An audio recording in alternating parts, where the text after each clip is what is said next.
Okay, ladies and gentlemen, this is the perimeter video. It might not actually be homework, but it's going to be the basis for how we're going to continue to do these videos.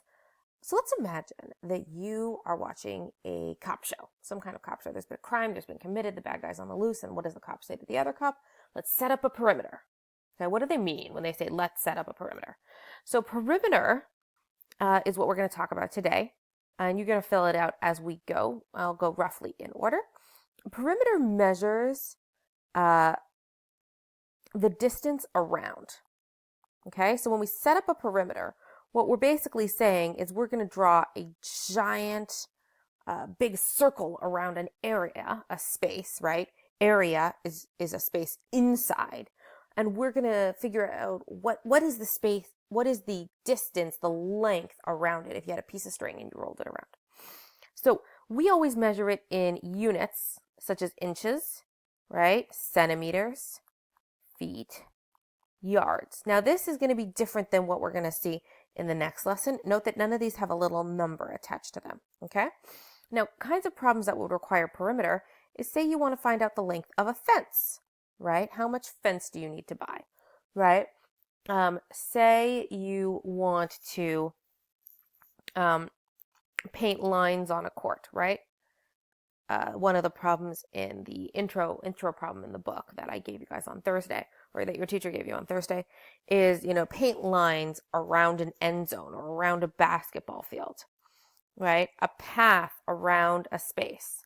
All of these are perimeter problems. So how do I find perimeter? Well, basically, you need to know the lengths of all the sides and you need to add them up, right? Any polygon. Those are straight, right? We can measure anything straight, right, with a ruler. So here we have 4 centimeters, 3 centimeters, 2, 2, and 2. So we just do 4 plus 3 plus 2 plus 2 plus 2. So it's 13 centimeters. Now, it is not an answer with the number 13. The number 13 doesn't tell us anything. 13 could be 13 meters. That's much different than 13 centimeters, right? So we absolutely must have units or our answer is meaningless. It doesn't exist essentially. Now we can find the perimeter with the length and the width because we can just do some math to make up for the fact that we were only told this and we were only told this. Now, without going into too much detail, you're going to assume, because I'm going to tell you, that if this is 2 feet, then this has to be 2 feet. And when you take geometry in 9th grade, you're going to talk about what. And if this is 2.5 feet, then this is 2.5 feet. And what you have to do is not forget to count them.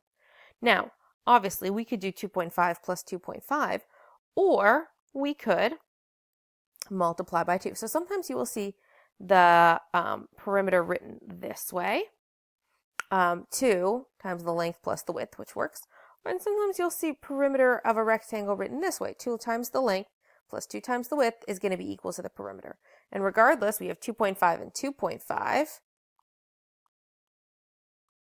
And we have 2 and 2, right? 2 of those, right? And so that's 4, that's 5, and our final answer is 9 feet. Again, meaningless without the units.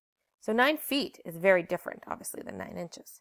Now this works for squares as well, okay? The perimeter of a squares are not that different than rectangles because essentially squares are rectangles. They're just equilateral, regular rectangles.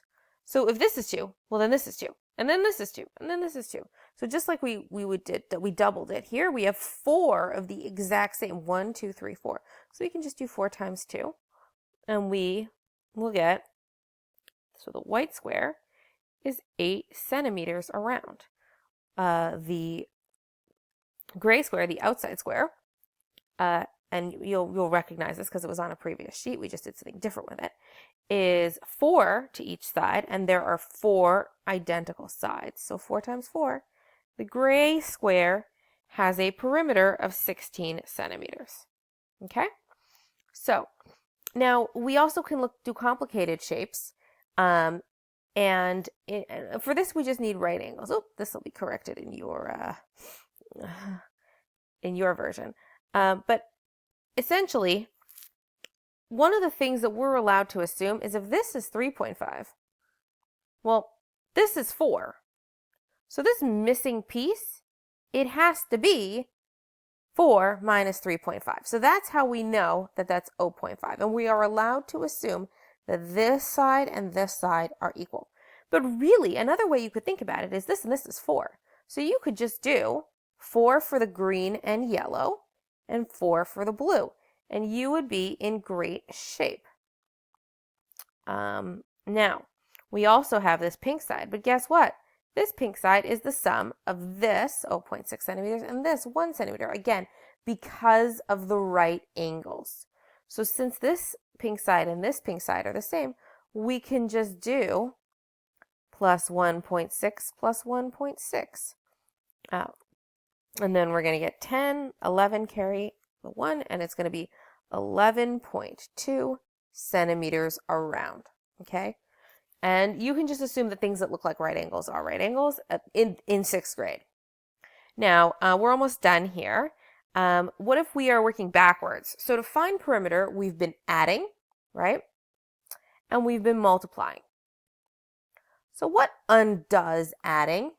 The opposite of adding is subtracting, right? And what undoes multiplying? Well, the opposite of multiplying is dividing.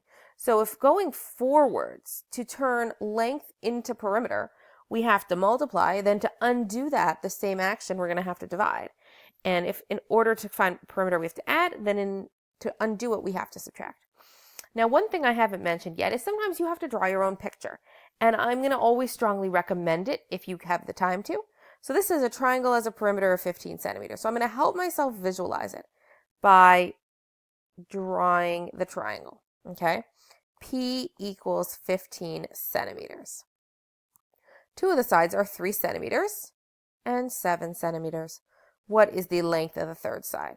So if we were going to find this perimeter, we would do 3 plus 7 plus this number is 15. So if 3 plus 7 plus some missing number is 15, well, what's that missing number? Well, I think we can all tell that it's 5, right? And what's the math of that? 15 minus 10 equals 5. So our final answer is 5 centimeters because 15 minus 10 equals 5. So we undid using subtraction. Okay. Now, what if I have a slightly more complicated one because I've got a rectangle? And for rectangle, I'm only usually told 2 pieces of information. The length, which I don't know right now, and the width, which is 7 centimeters. Now, I know that this plus this, oh, I'm missing a 7, plus this equals 7 centimeters. Huh. Well, I also know this is 7 centimeters. So I can do 30 minus 7 and get 16 centimeters. But is this yellow length 16 centimeters? Stop and think for a second.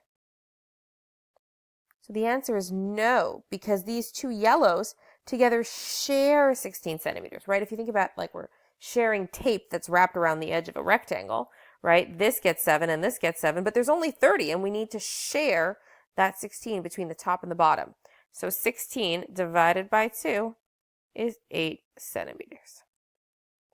Okay, so each of these is going to be 8 centimeters in the end. Okay, and there's a lot of different ways that you can do that, but that's how I'm just going to show you. Now the last one is a square. Okay, so I'm drawing a square. Now I know that each of these sides are the same. And how many of them are there? Well, we all know, by the way, the symbol for that is this. Those little dashes indicate that they're the same, even though this completely does not look like it's the same length.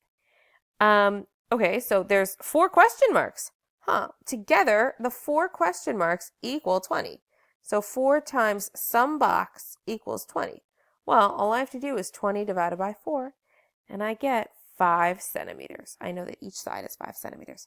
So now you're going to practice. Have fun.